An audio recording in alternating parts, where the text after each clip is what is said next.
Welcome to Pod Save America. I'm John Favreau. I'm Dan Pfeiffer.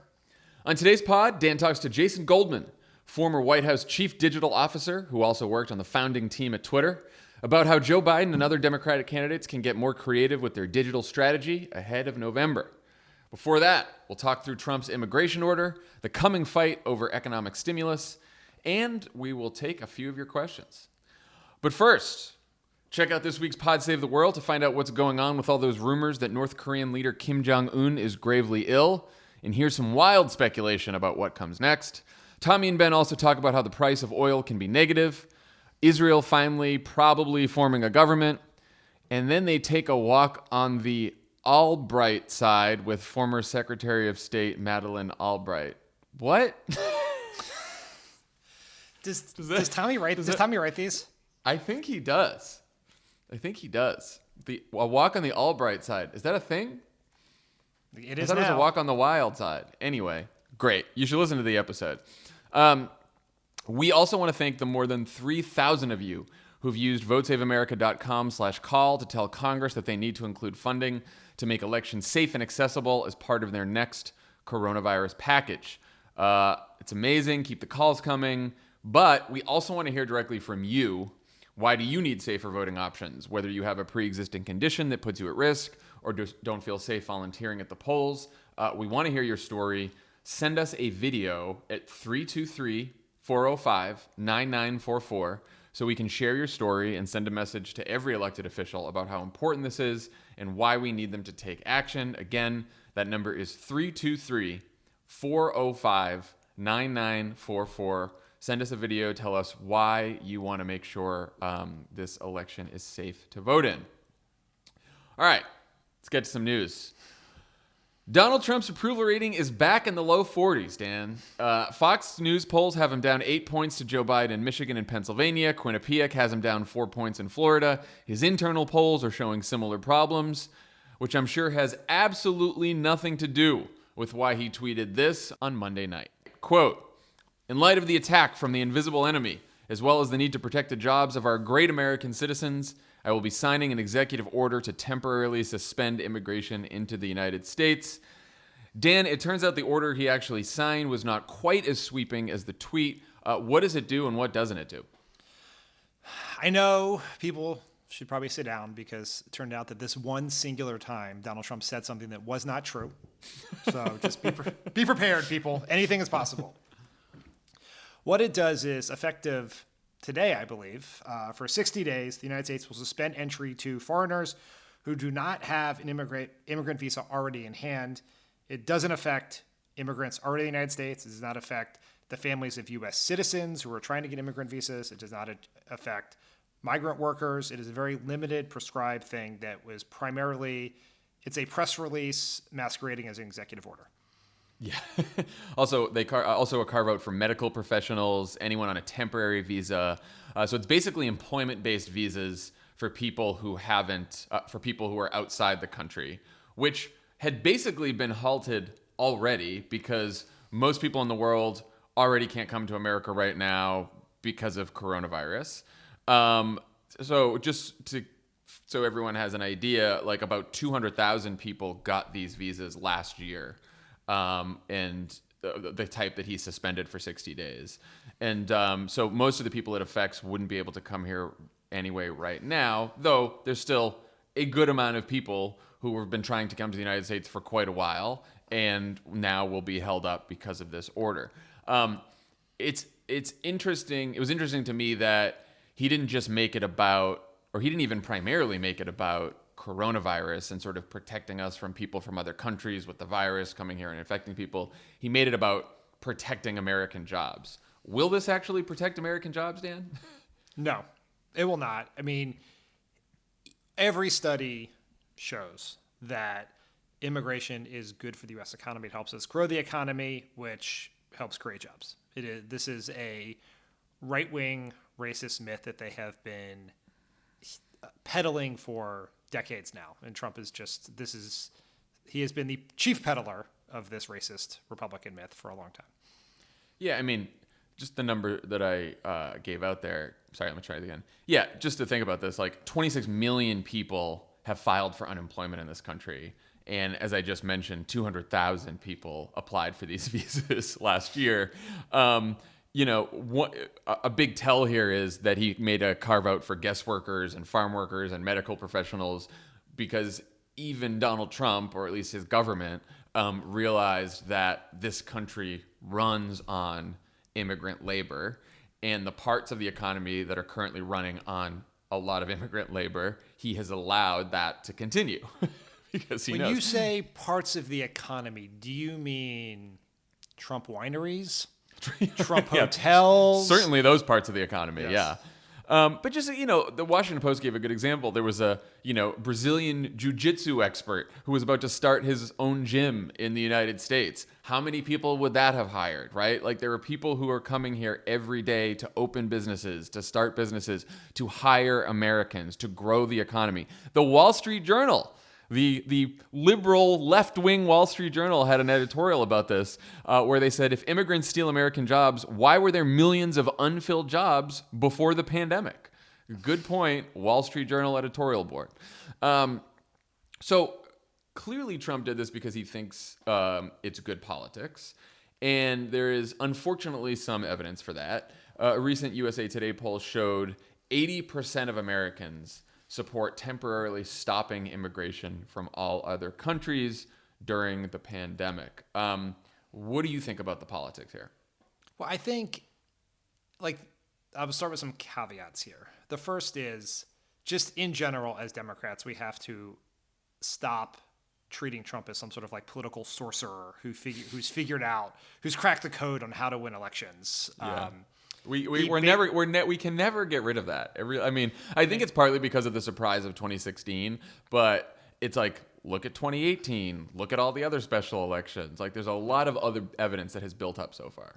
Yeah, he stumbled ass backwards into the presidency on a wave of voter suppression, third-party voting, in a collection of black swan circumstances involving Jim Comey and the Russians and all of that, and an electoral college advantage. And the best piece of evidence that even in 2016 he was not some sort of political genius is he won Wisconsin with fewer votes than Mitt Romney got in 2012. Mitt Romney lost by 7 points.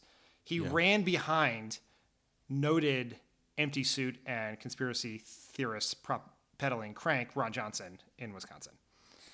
And as you just pointed out, he has lost virtually every election in a blue or purple state that has happened since he won. So he's not a political genius.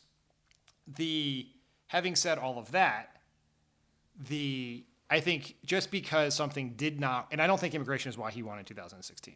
I think it's why he won the Republican primary, but I don't think it's why he won the general election primarily. Having said all of that, we are living in a very different context right now. And when you get into tough economic times, voters look for someone to blame. And Republicans have had great success over the years blaming people who are, quote, not like their voters, right? So that is immigrants, poor people, it's the Ayn Randian, Paul Ryan makers takers situation. And so there is Trump's ability to use this argument is amplified in this new political environment where people are fighting for jobs than it was in a time of historic low unemployment 5 weeks ago. Yeah. He signed the order Wednesday night. I think there was sort of less of an uproar than even I thought there would be. I think he wanted to provoke a political debate that he didn't really seem to provoke. And so we're all sort of moving on. But I do think this is going to be a big part of the campaign. He's going to say to Joe Biden, there's 20-something million people out of work. Why do you think immigrants should start coming into this country again after the first 60 days is up? Your plan is to give citizenship to undocumented immigrants, to have immigration to this country. Why do you think we should have immigrants coming to take jobs when we have 20-something million Americans out of work? And I think he's going to frame his economic plan as one where he's going to stop immigration and put American jobs first. And then, when you look at polling numbers like that, what does Joe Biden say? What do the Democrats say? Yeah, immigration is such an interesting political issue. on a whole host of reasons, on a host of vectors. But he tried this in 2017. Remember, he made a bunch of immigration MS-13 attack ads and tweets in Virginia against Northam. Yeah. He obviously will never forget the caravan of 7-year-old MS-13 members who were moving quite slowly to the American border during 2018. Right. He tweeted about it in the Kentucky governor's race. Like, he's tried it, and it's failed in all these contexts. And immigration, in times of a good, relatively good economy, immigration does work with Trump's base in the sense that, because it's not about jobs, it's about changing American identity. It's losing this MAGA America where political power and cultural power was in the hands of white Christians primarily, right? It's this fear of change. In a tougher economy, it becomes one of who gets the benefits of the economy. And like I said, he could have success there. What I thought was interesting about this was Trump is suffering a little bit from being the president who cried wolf, because we yell about the press all the time. I think overwhelmingly the press were skeptical when he said it. They nailed him for not doing what he was going to say. I think Democrats in Congress and others handled it appropriately and didn't take the bait. Now, it's one thing to respond to a Trump tweet and a Trump executive order. It's another thing when Trump weaponizes Biden's immigration plan as his economic plan. And we're going to have, and there's a good conversation about how you navigate that situation. How do we navigate that situation? I hope you had the answer. Let's ask Joe Biden. Maybe he knows. I think that after 60 days, the first thing is, okay, Donald Trump, you said that you were going to protect American jobs with this immigration order, suspension of immigration. Is the unemployment rate better? Do more Americans have jobs? Clearly, it's not. I think you first point out that it's ineffective, that it's not going to work. It just didn't really protect American jobs. Then I think you have to hit him for not having a real economic plan.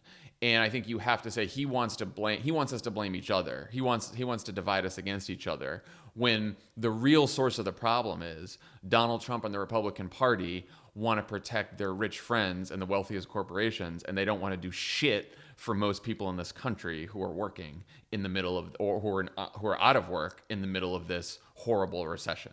And I think we're about to talk about sort of the economics of all this, but Donald Trump and the Republicans do not have any semblance of an economic plan to deal with what could be the greatest crisis we face since the Great Depression. They don't, because all they've done so far is make it easier for their rich friends to get tax breaks and government funding, while there's a ton of people who are out of work. And they're going to tell you that it's all about immigration, and they're lying, because they've tried to suspend immigration and it hasn't fucking worked. Yeah, so, I think that's exactly right. I mean, what you're ultimately Democrats need to do, and I'm very encouraged by what we've seen in the first 48 hours since Trump did this, is you don't play Trump's game, you call it out, right? You explain why he's trying to divide Americans, what he's trying to distract from. As you said, the fact that he massively fumbled this response, which has put us in this situation, trying to distract from the fact that the benefits of the economic recovery package are often going to large corporations. He's trying to help his friends and punish his enemies in the situation. And so calling out what Trump is doing, explaining why he's lying, not just that he is lying, or not just that he is dividing us racially, but why he's doing those things and what he's trying to distract from, gives us an opportunity to pivot back to the issues that motivate our voters and persuade the voters we need. Because that is always this has been Trump's political superpower to date, is he has the ability to move the political conversation onto the issues that excite his base and don't do very much for our base. And we have to be able to pivot back to the issue set that matter for us, which is economic inequality, healthcare, fighting for working people in the middle class.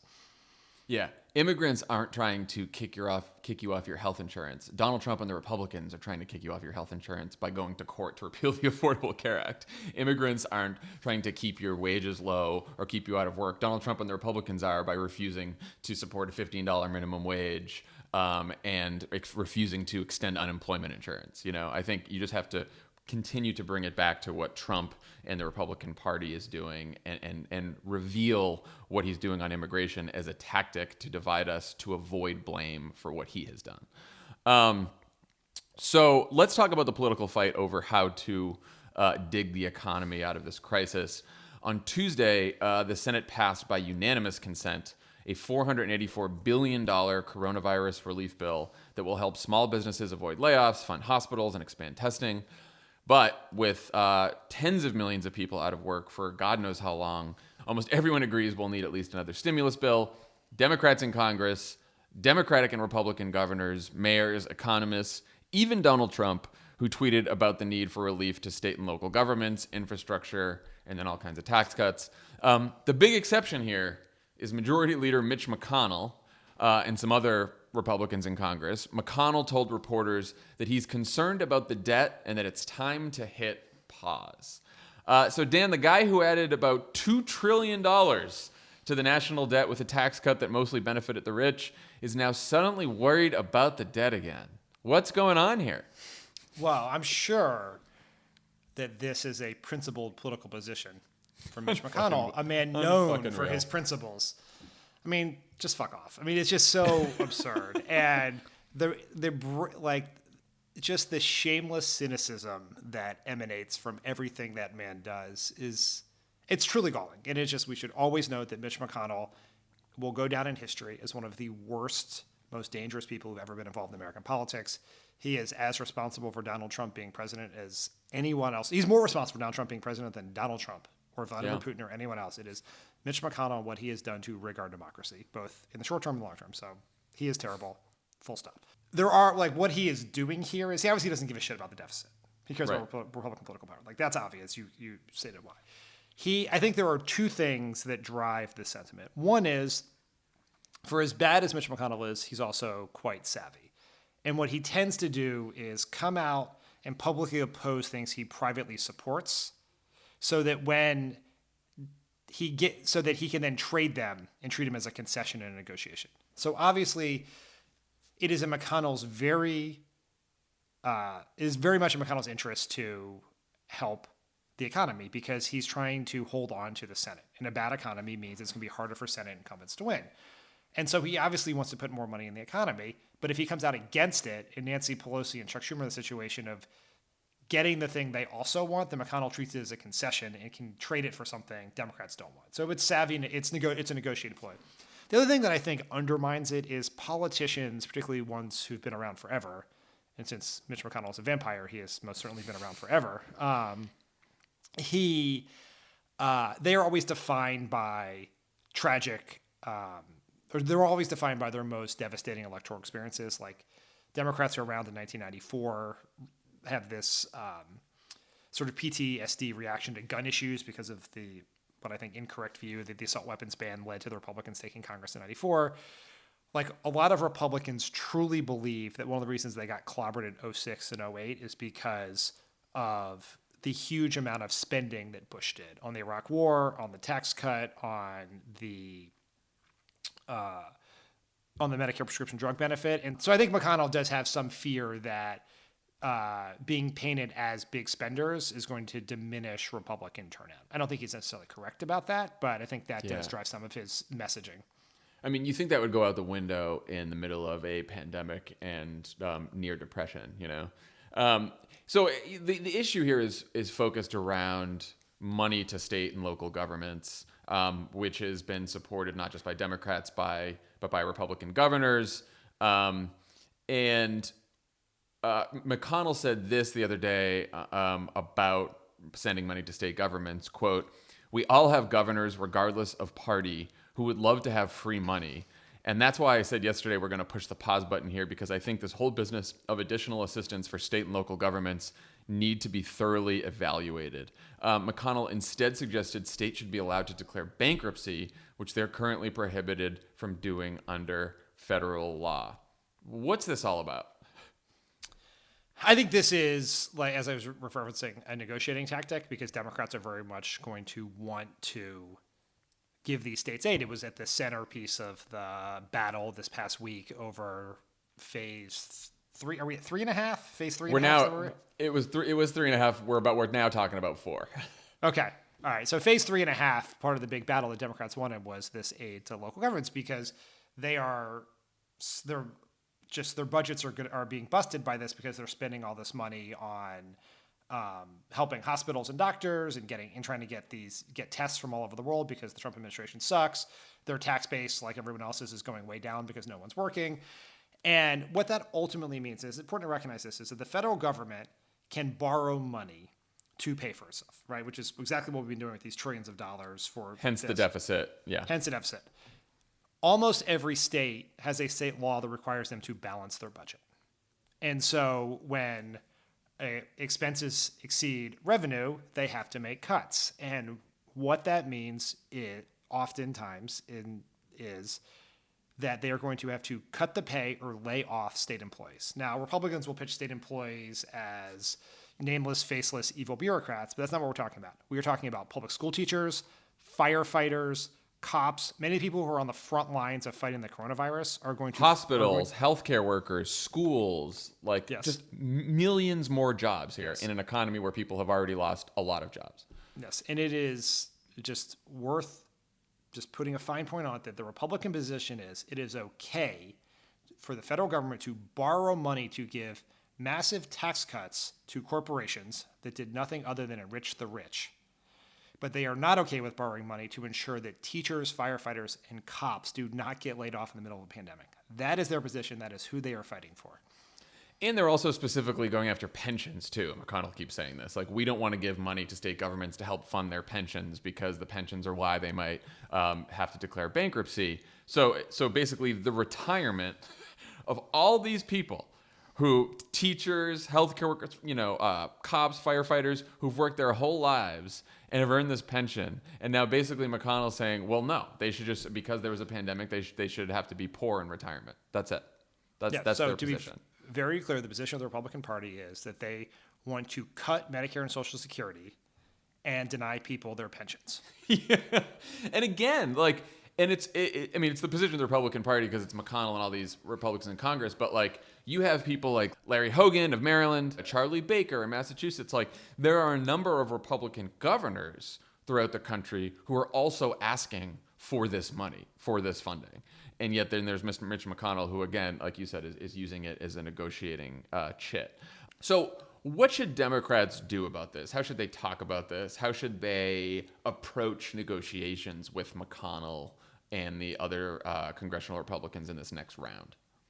I thought you guys had a very good conversation about this on Monday, and they should take a maximalist position, and they should pass Nancy Pelosi and the Democrats should pass a phase 4. They should be the ones who control the pen on this and force McConnell to react. And I think how they do it is very important. And I remember Tommy making this point in a recent podcast that it's got to be big and bold and progressive, but tight and specific. And it's got to be big and bold and progressive, but not seem like a Christmas tree where there's a whole bunch of different little things on there. And because it is ultimately a negotiating and messaging document. And so you want to optimize it for those two factors as opposed to what is the absolute all-encompassing policy, right? Because all the things that were in the bill they almost passed in phase 3 were, seemed like really good things, but they didn't necessarily help the politics of the bill. So we got to think about it from a political perspective. Would you, if you were Pelosi, would you pass a bill out of the House before starting to just negotiate with Republicans over a bill? Yes. I think they should pass a bill out of the House for sure. Because also you want something to run on. Yeah, right? This is what I don't understand why they wouldn't do this. I do understand why this is hard. And it's this is always when the conversation that we have both externally and internally about how hard it is to be a Democratic leader is many of Pelosi's members are not going to want to vote for a bill with a very large price tag that is not going to become law. How many multi-trillion-dollar votes do you want to take in 1 year, right? You want to save your vote for the things that are actually the bill that's going to deliver the trillions of dollars to people. And so that is, I think there will be some resistance within her caucus to do that. Now, I don't necessarily agree. I don't agree with that political calculus that is a mistake. I think you were better off offering voters a roadmap of what it would look like of unified democratic control than one line and one attack ad about what you voted for. Because now you've already voted for several $1 trillion. So what is $1 more trillion or $2 more trillion? I don't think that's going to make a substantive political difference, but that will be, my guess is that's the internal caucus pressure on Pelosi and leadership. I mean, I understand that in normal times, the fear about voting for something with a high price tag. Because as much as you and I know about as much as we know that this whole argument over debt and deficits are stupid, we have seen multiple focus groups, multiple polls, where most Americans don't quite get how deficits and debt work. And they think to themselves, I have a budget. Why doesn't Washington have a budget? Right? So like this is the sort of political calculus that goes on in normal times. I think that Democrats underestimate the pain and anger and rage and fury that is building in this country at their peril. And like Donald Trump is in charge right now. Mitch McConnell is in charge of the Senate right now.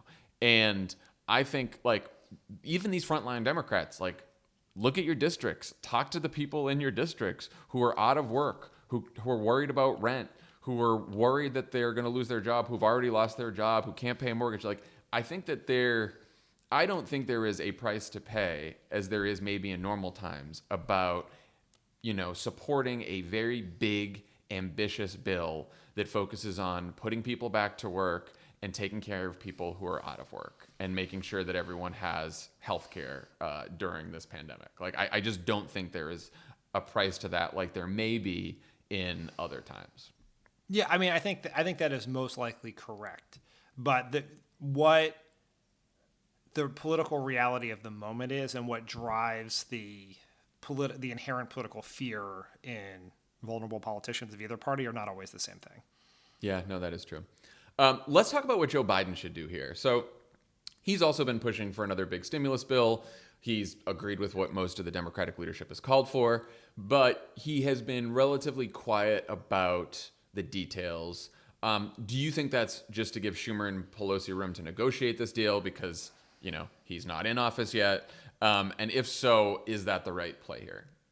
Well, I think it is the only play that Joe Biden would ever run. Like, there is a world where if someone was a different and I think less serious person than Biden, where you could run against everyone, right? This is not enough. Washington has failed you. I would do X, Y, and Z. And Joe Biden is an institutionalist, and so he would not do that. But he also knows how to get things done, and he knows he is planning on winning this election, and he is planning on Chuck Schumer being the leader of the Senate, Nancy Pelosi being the Speaker of the House, and working with them to fix the mess Trump left him. So he's not going to score political points at the expense of congressional Democrats. It is just not consistent with who he is. And even if that, I don't think that costs him politically in the short term, but he's willing to pass up some political opportunities because it doesn't help the party writ large. And I think I do believe that he does not want to have a lonely victory, right? He wants to bring everyone along with him.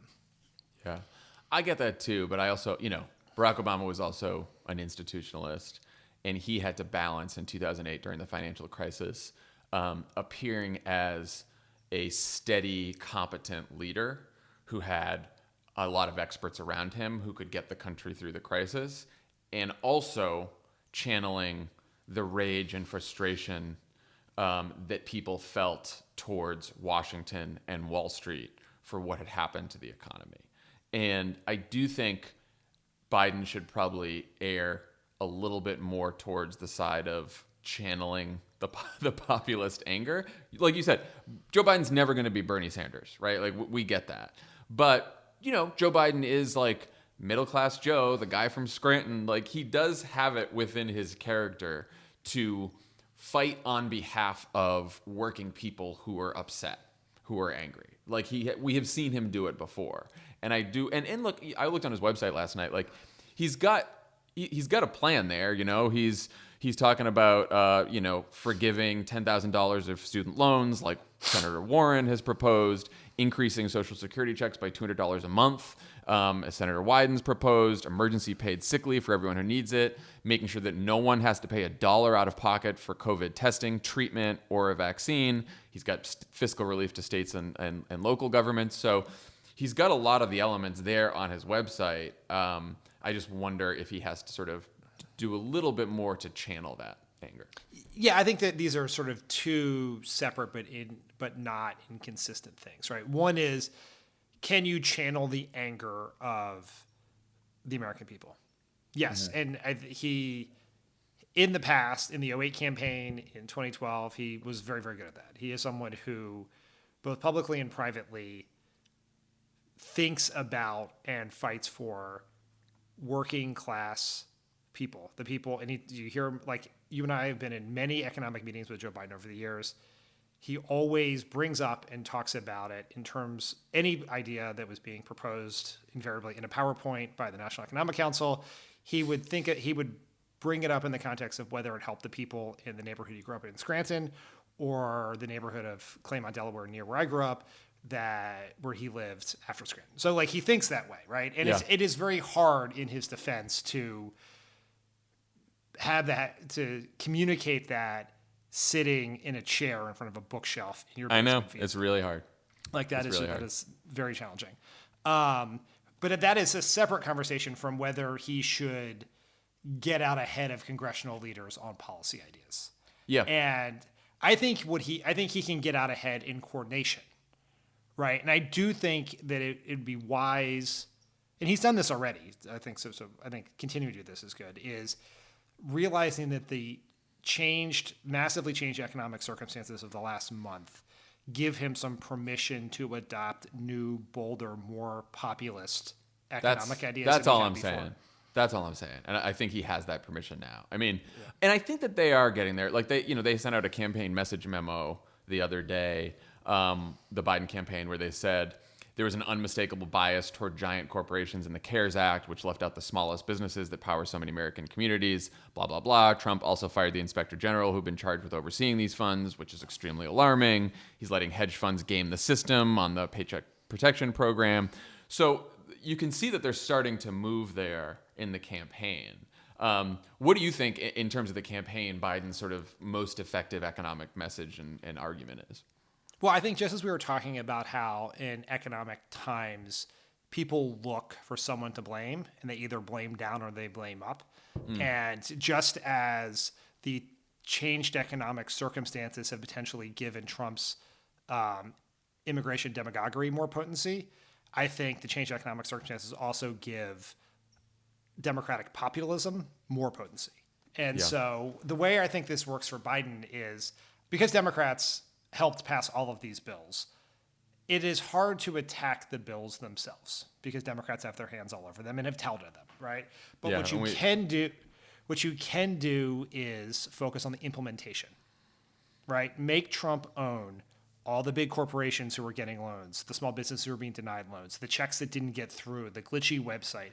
Every bit of implementation falls on Trump, and call them on it and do it in the context of a narrative that is 100% correct, which is Trump fights for big corporations and rich people like himself at the expense of working people. And so I think that's where we focus. And I think Biden should be very good at this because he was the person that Obama put in charge of managing the Recovery Act.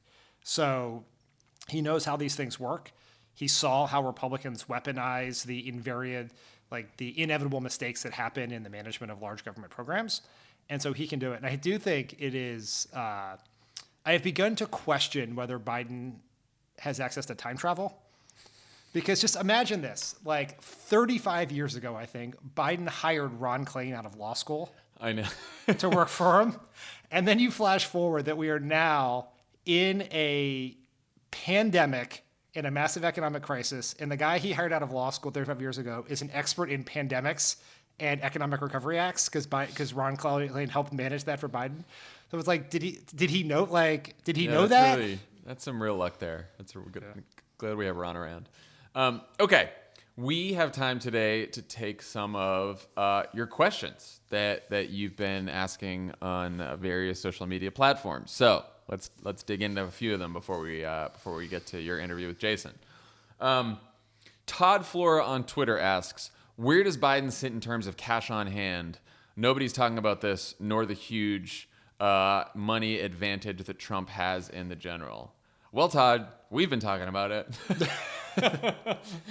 Maybe not on the pod yet, but you and I have been texting nervously about it. So, Trump's money advantage is massive. Yeah. It is the most massive money advantage that anyone has ever had, and we haven't even begun to talk about the Republican super PACs, the Koch brothers, and everyone else who will be engaging in this election. He raised $250 million last quarter, which is an ungodly amount of money. Biden had a very good fundraising quarter where he raised $46 million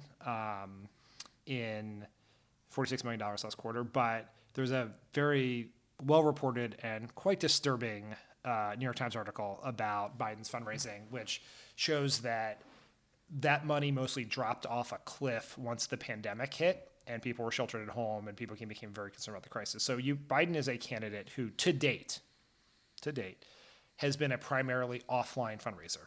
Through, he raises more of his money than a bunch of the other primary candidates through high dollar fundraisers, and now he is locked in his house, unable to go to high dollar fundraisers. So it is a cause of immense concern.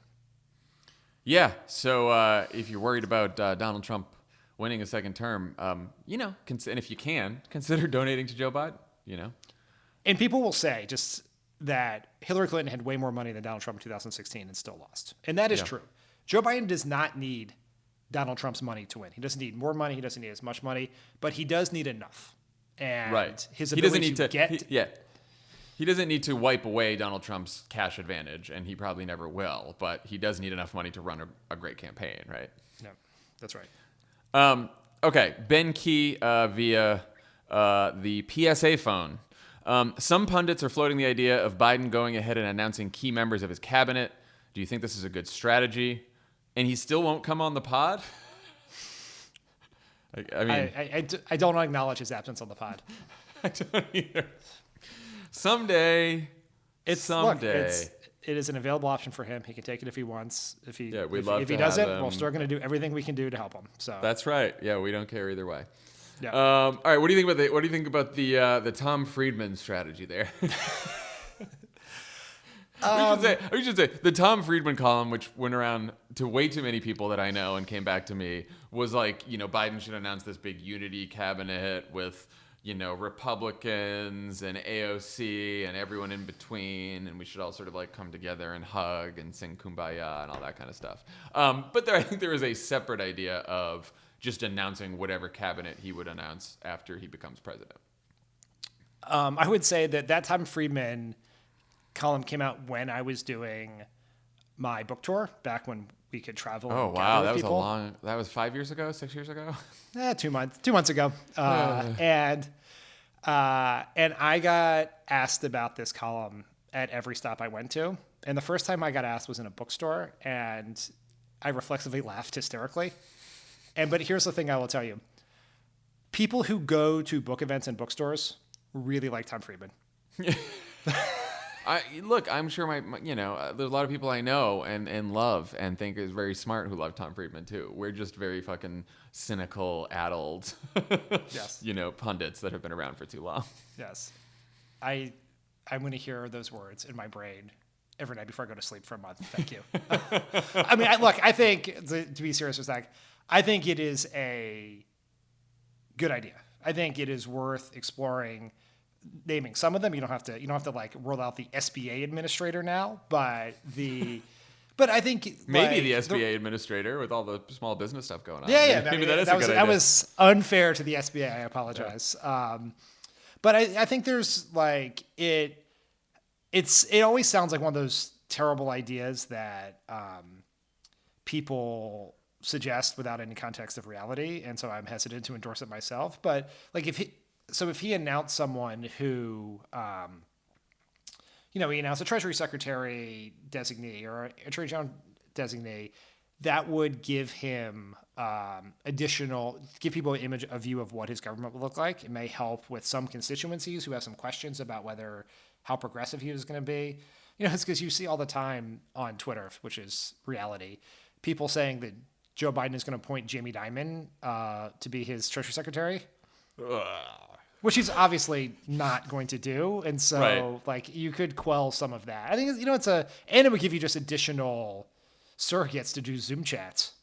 Right. No, I think the surrogate point is well taken. I also think my mind often goes to, something Biden said towards the end of the primary, where he told a crowd, I see myself as a bridge to the younger generation, right? Which is a very self-aware thing to say, that he knows he's going to be president at 77 years old, and that the Democratic Party is becoming younger and more progressive. He understands that. And I think he could show that by sort of announcing a cabinet that is part of the next generation, right? That represents the next generation. And by the way, and I think, Obama did this to an extent during the economic crisis when he talked to a lot of sort of economic experts. And obviously there's a whole debate about who he chose that we don't have to go into right now. But I think particularly around the economic crisis, and this was a point that our good pals made on our show Hacks on Tap, David Axelrod and Mike Murray, that announcing an economic team specifically would actually be helpful because it would exude competence, and that you have a group of people who can help get the country through the crisis. Now, I do think if you do that, there's a premium on selecting people who are not just smart economy people, but also, progressives and people who are going to send a signal to a lot of constituencies that Joe Biden is going to take sort of helping the working and middle class and the poor seriously. So I think that would be a good idea. This is the hill I'm going to die on. Mm-hmm. Katie Porter for Treasury Secretary. I love it. Great messenger, consumer advocate, bridge to the next generation. Just, it is such a no-brainer to me. Doesn't take Elizabeth Warren out of the Senate. Right. Which is another, because Elizabeth Warren for Treasury Secretary, also great, but, need her Senate seat. Okay. Some fun stuff. Anthony Orlando on Twitter asks, let's get to the important stuff. What's in your quarantine binge watching rotation? Do you want to tell us, John, what you've been watching? Yeah, we've been watching Too Hot to Handle. Here's my thing.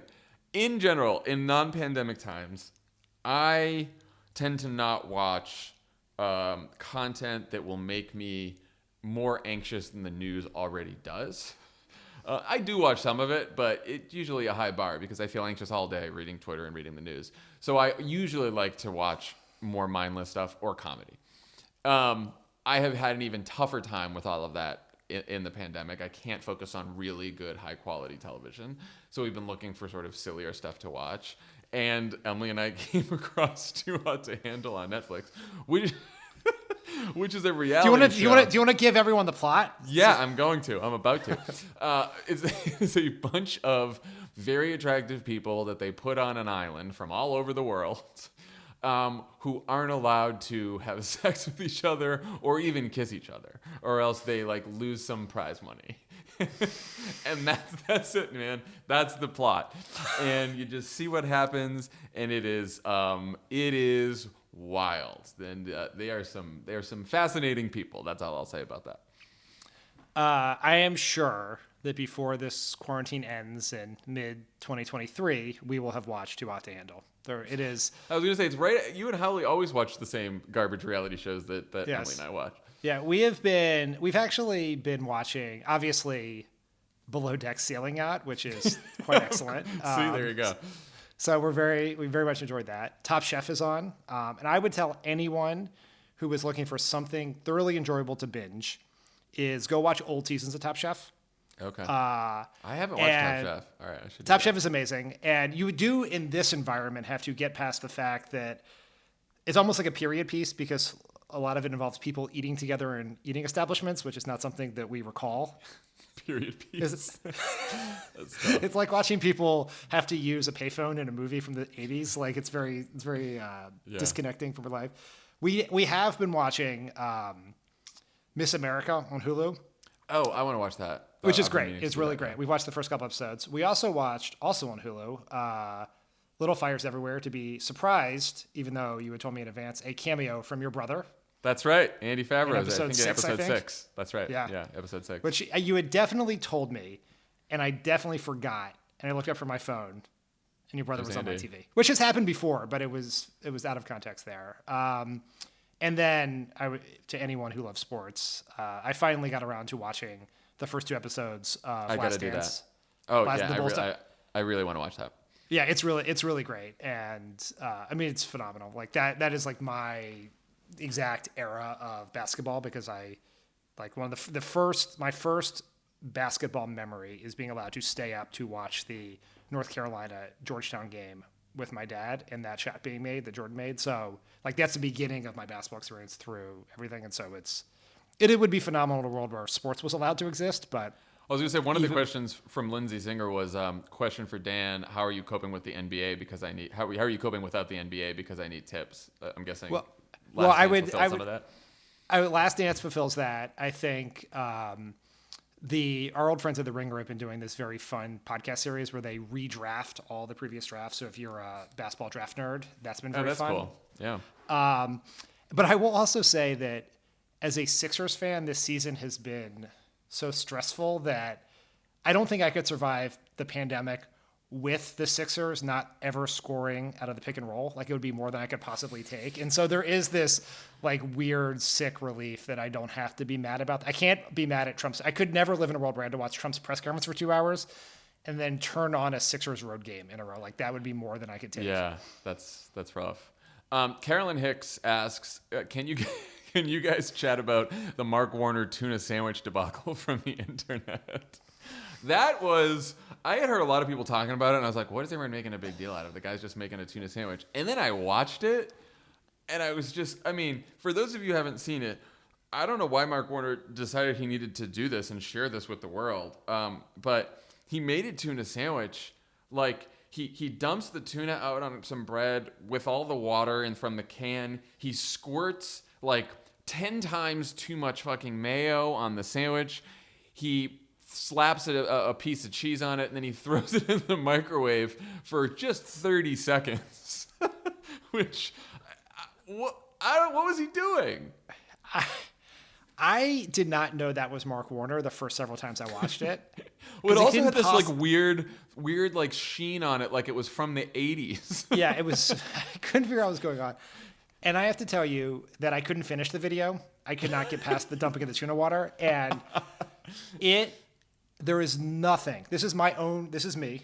Like, anyone, and people should enjoy the food they like, but there's nothing that I find more disgusting than a tuna sandwich. I lived in a group house in college once where one of my housemates cooked tuna helper, and it took like literally 6 months for the smell to leave our home. And I'm utterly, like, if the choice was eat a tuna melt or vote for Paul Ryan, I'd have to flip a coin. Like, that's how strong I feel about tuna melts. Yes. I don't love tuna either, or tuna sandwiches. For some reason, like a well-made tuna melt I can do and I enjoy, and which is why we should all be very grateful for Kamala Harris, who did an Instagram Live last night where she did an Instagram Live with Mark Warner where she taught him the appropriate way to make a tuna melt. And because she is such a great cook, it was like deluxe, like she chopped up celery and red onion, and she had her husband holding the camera the whole time, and it was very funny and very enjoyable, and it was a good piece of content to consume, especially after Mark Warner's troubled attempt at a tuna sandwich. I would love it if Mark Warner's staff, some of whom we know from previous political experiences, could reach out to us. Completely off the record. We'll never mention the pod, but I want to know the origin. Like, me too. What was the discussion that led to that happening? And I don't begrudge them. Like, this is the most online attention that Mark Warner's gotten in a long time. I think it's actually he's the ranking member of the Senate Intelligence Committee. You know what? I am 100% for it. This is like, you have to try lots of things. He probably gained Twitter followers, which means more people will see. I mean, it is funny that didn't it come out on the same day the Intel committee released the report that showed that there's going to be meetings in his office for months where some staffer says, how do we replicate the Tuna video to get the boss more attention? we need a, like, this will be, it's like the race speech for Obama. Yeah, it'll be, we need a Tuna video for stimulus oversight. We need a Tuna video for Intel funding. And that won't be his office. That'll be every Senate office. Yep, will that's do gonna, that. that's what's going to happen. All right. So Trish Hayden asked us, first of all, I'm a huge fan. I want to thank you for providing me with some bits of wisdom and sanity in these crazy times. I unfortunately drink quite a bit of alcohol as a coping mechanism to deal with our current political and COVID environment. What do you personally do to cope? Might you recommend some healthier alternatives? Look, Trish, we hear you. I hear you. I would say this, because I think when this first started, it sort of felt like, or at least I felt like, okay, yeah, you can drink a little more at dinner. You can not wear real clothes. Time has no meaning. Watch TV at all hours. Do whatever. I have found that a couple weeks into this, maybe a month into this, maybe a month and a couple weeks, I don't know what time it is, having some kind of routine has helped me a little bit more. So, like, I can't go to the gym anymore, but now I, like, wake up. I have a time that I work out as opposed to just, like, sitting on Twitter for an hour and a half wondering about the fucking state of the world. And then I make myself breakfast, and then I, actually put some real clothes on. And then once work is done, Emily and I take a walk around the neighborhood and we cook dinner and I do the dishes. So it's like, I do think giving yourself some sort of routine can help calm you in these times. At least that's what I've found. I don't know. Have you found anything? No. I have been quarantined for 6 weeks with a very cute, very energetic 2-year-old. And so it survived. Yeah, like, I guess that's all out the window, huh? Yeah. I saw someone tweet, some terrible human being tweet, like, if you exit this shelter in place without a new gig and new skills, a second language or side hustle figured out, that's on you. And I was like, that person does not have children. Yeah. Like that. That's a whole different world. Like, look, it's really, I don't have a good answer. It's really hard. It is hard. Everyone's going to do it differently. We have reached this, like, you were right that in the beginning there was this sort of like the world's going to end philosophy for, it's like, drink what you want, eat what you want. And now it's like you sort of have to make this fit into something that resembles a daily life.